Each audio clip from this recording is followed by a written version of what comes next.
The global future. Can organic food feed 10 billion people? This is a monumental question that touches everything from the biology of a single earthworm to the complex geopolitics of global trade.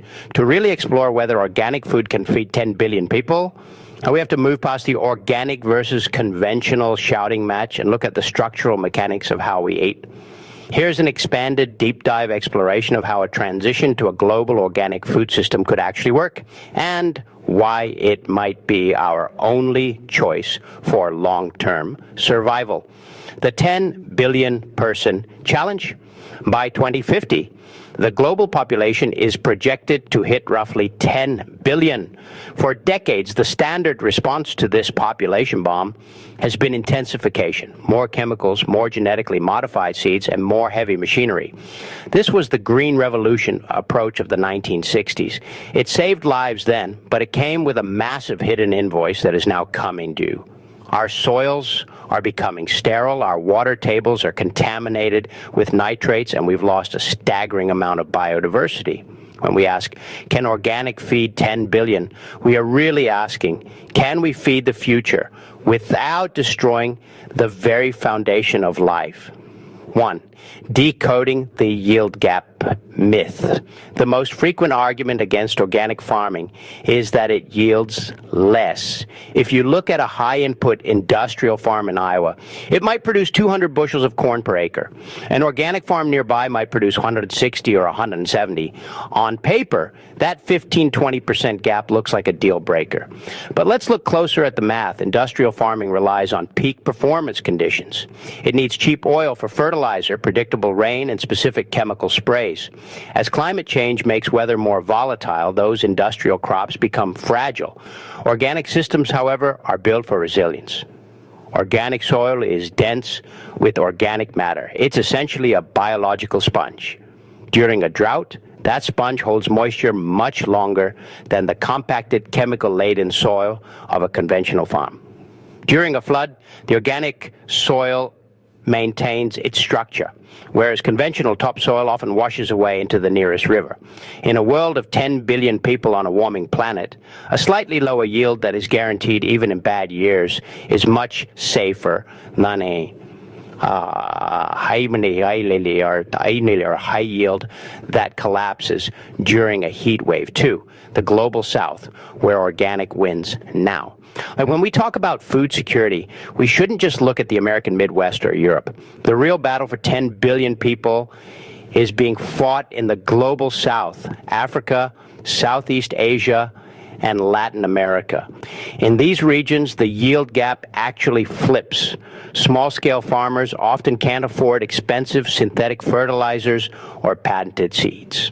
When these farmers are trained in organic techniques like push-pull pest management, composting, and agroforestry, their yields often double or even triple. For a farmer in Kenya, organic isn't a lifestyle choice for the wealthy. It's a path to food sovereignty. They aren't dependent on a global supply chain for chemicals. They are using the resources already on their land.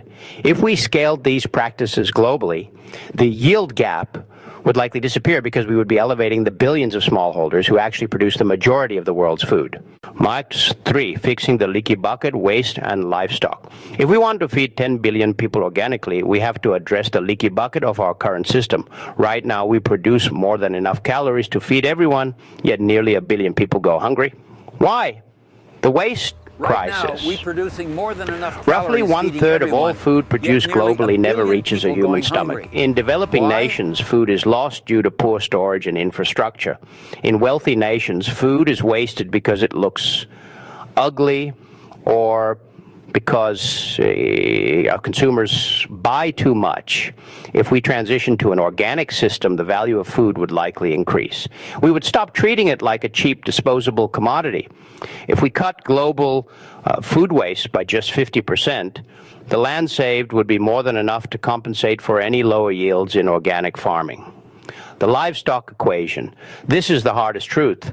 We cannot feed 10 billion people a heavy meat diet using any farming method, organic or otherwise. Currently, about 70–80% of global soy and a huge chunk of corn is grown solely to feed livestock. It is incredibly inefficient to take 10 kilograms of grain to produce 1 kilogram of beef. An organic future requires plant-forward shift. We don't all have to become vegans, but we do need to return meat to its traditional role as a side dish or a luxury. By freeing up the land currently used for animal feed, we could easily grow enough organic vegetables, grains, and legumes for 10 billion people. 4. Regenerative organic farming as a climate solution. Standard organic farming says do no harm. Regenerative organic farming says heal the damage. The industrial food system is one of the biggest emitters of greenhouse gases. However, soil has the incredible ability to sequester carbon through techniques like no-till, not churning up the earth, and cover cropping and never leaving the soil bare. Organic farmers can literally pull CO2 out of the sky and lock it into the ground. Imagine a global food system that acts as a giant vacuum for carbon. If we transition to regenerative organic practices on a global scale, we could potentially offset a significant portion of our annual carbon emissions. This is the only way to feed 10 billion people while simultaneously preventing the climate disasters that would otherwise make farming impossible. 5. High-tech organic, the 2050 vision. There is a common misconception that organic farming means backwards or primitive. In reality, the organic farm of 10 billion people will be a marvel of technology. We are entering the era of agroecology 2.0. Imagine autonomous weeding robots, small solar-powered rovers that roam fields and identify weeds using AI, removing them mechanically. This eliminates the need for herbicides entirely. Biological pest control using pheromones or specific good bugs released by drones to protect crops without a drop of poison. Satellite soil monitoring using hyperspectral imaging to tell a farmer exactly which square meter of their field needs more compost or water.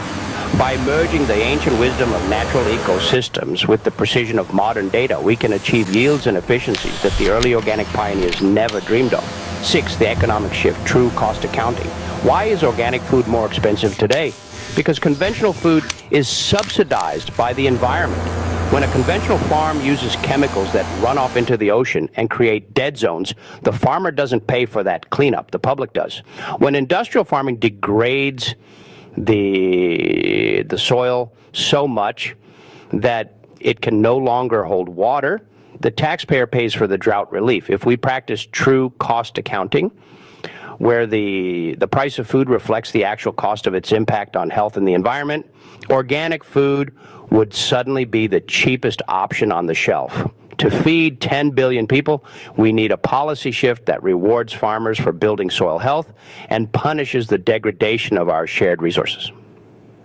The bottom line, a choice of survival. Feeding 10 billion people organically isn't just a nice-to-have green dream. It is a biological necessity. We are currently mining the soil, taking out nutrients and life and replacing them with temporary chemical fixes. You can only mine soil for so long before it turns to dust. The organic path requires us to support smallholder farmers in the global south with organic training, radically reduce food waste through better infrastructure and consumer habits, shift our diets to be more plant-centric. Invest in regenerative tech that treats soil like a living organism. If we make these changes, the earth can easily sustain 10 billion people. It's not a question of whether the land can do it. It's a question of whether we have the political and social will to change the way we relate to our dinner plates. To truly move the needle on organic advocacy, we need more than just facts. We need a narrative that connects the kitchen table to the global stage. And this rewritten roadmap serves as your definitive guide to the organic advocacy mission, explaining the vision, the strategy, and the month-by-month execution plan. The vision: why organic matters for 10 billion. By 2050, the world will host 10 billion people. For decades, the industrial food complex has told us that feeding this crowd requires a scorched earth. policy, more synthetic chemicals, more monocrops, and more exploitation of the soil. But we are hitting a wall, our soils are turning to dust, and our climate is buckling. The organic vision isn't a return to the past, it is an evolution into a more resilient future. It is about building a food system that mimics nature's efficiency, where waste is a resource, soil is a carbon storing sponge, and technology serves biology rather than replacing it. The 12-month advocacy roadmap. This strategy is designed to build a snowball effect. We start with personal health, the hook, move into local action, and finish with a global perspective that inspires long-term change.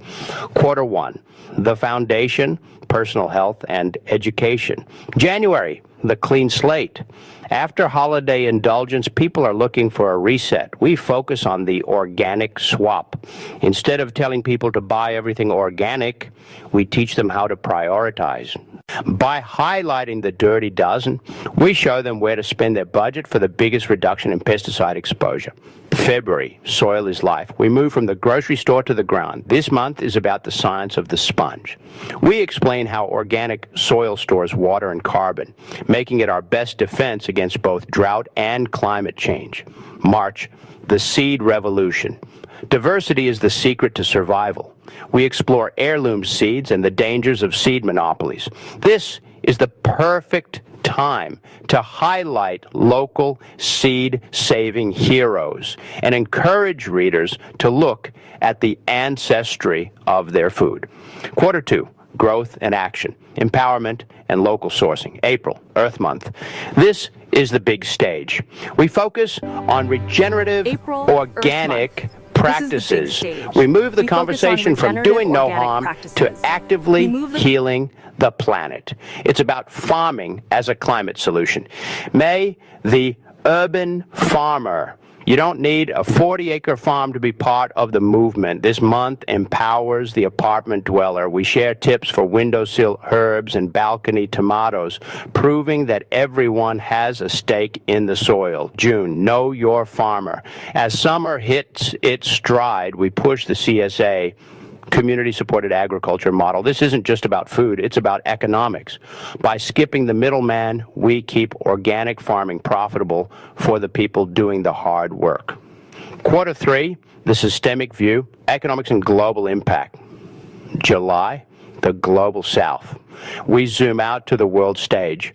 We look at how organic yields are doubling in places like Africa and India when farmers are given the tools of agroecology. This busts the myth that organic can't feed the hungry.